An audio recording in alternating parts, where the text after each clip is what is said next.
정의사법실천연대 대표이며 기독교신문 기자인 사법독립군 강남구입니다. 오늘의 긴급 뉴스를 말씀드리겠습니다.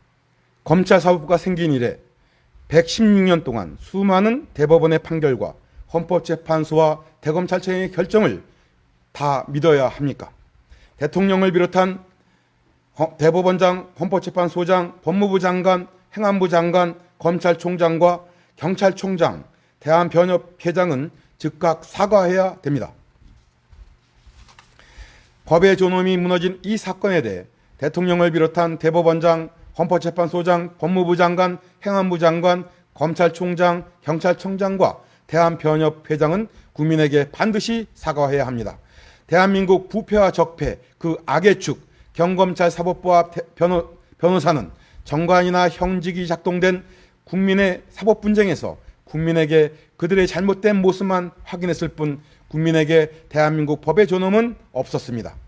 이렇게 불법이 난무한 사건에서 그것도 변호사가 다 져놓은 사건을 국민의 22년 처절한 나홀로 소송에서 대한민국 법의 존엄을 그들의 수사와 판결로 바로잡았는데도 그들의 반성은 일도 없이 또 다른 이유로 재심을 기각했습니다. 이 사건은 자체로 국민이 해낸 세계 최초의 검찰 사법 승리입니다. 새로운 증거 없이 대법원, 헌법재판소와 대검찰청의 판결과 결정이 그들의 수사와 판결로 뒤집어진 예가 전 세계를 통틀어서 없었기 때문입니다. 그들은 아직도 강점기 시절 국민으로 알고 있어서 친일의 영혼이 살아있는 경찰, 검찰, 사법부의 모습 그 자체였습니다. 정관예우나 현직이 작동했다고 볼 수밖에 없는 수많은 불법 증거가 이 사실을 입증하고 있습니다. 국민은 언제까지 참고 당해야만 합니까? 국민은 하루빨리 이것을 타파할 수 있는 철저한 제도 장치를 만들 수 있는 준비 작업에 들어가야 합니다.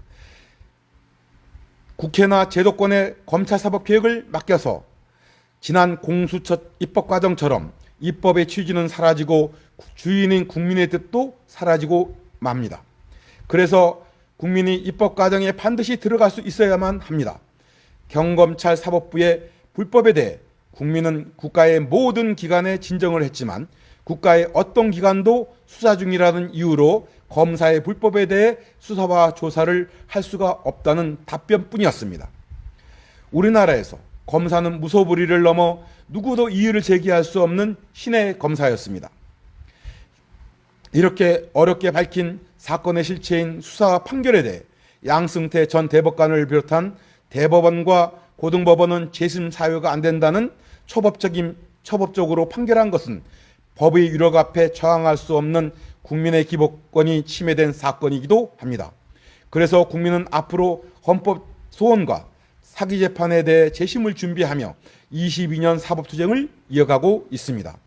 한편 국민의 22년 사법투쟁 중 지난 10여 년 전 KBS 앞에서 1인 시위하다 알게 된 홍모 기자가 10여일간이나 취재 녹화해서 방송하려 했던 2012년 2월 1일 방송분에 대해 검찰이 막아야 될 정도로 불법이 난무했던 이 사건은 아직도 KBS 창고에서 보관 중에 있습니다.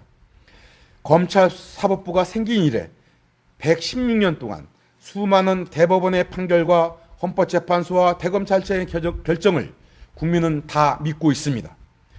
그러나 다 믿어야만 합니까? 대통령을 비롯한 대법원장, 헌법재판소장, 법무부 장관, 행안부 장관, 검찰총장, 경찰청장과 대한변협회장은 즉각 사과하고 국민 앞에 반성해야 합니다. 이상으로 오늘의 정의사법실천연대 긴급 뉴스를 마치겠습니다. 감사합니다.